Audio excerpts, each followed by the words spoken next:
那时候之前来拜访您之前，我就去找了杰师傅，他一去5分钟，我的影片都在，绝没有胡乱，因为我GoPro拍。我说，这不得了，这个第一眼给我感觉到的那个力度跟方向，就像我去找了一个30年老师傅，对，而且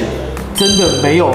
杰师傅来强。我的强的判断标准跟大家分享，就是准确度，它能不能摸到你真的气节，知道你的筋的软硬不同，所以施力推完全是另外一件事。但是我在古亭的时候的杰师傅，他没有让我休息，而且我已经大概10几年没有安完是回去，真的我必须泡热水澡，就是那种就像你舒服运动完的酸痛。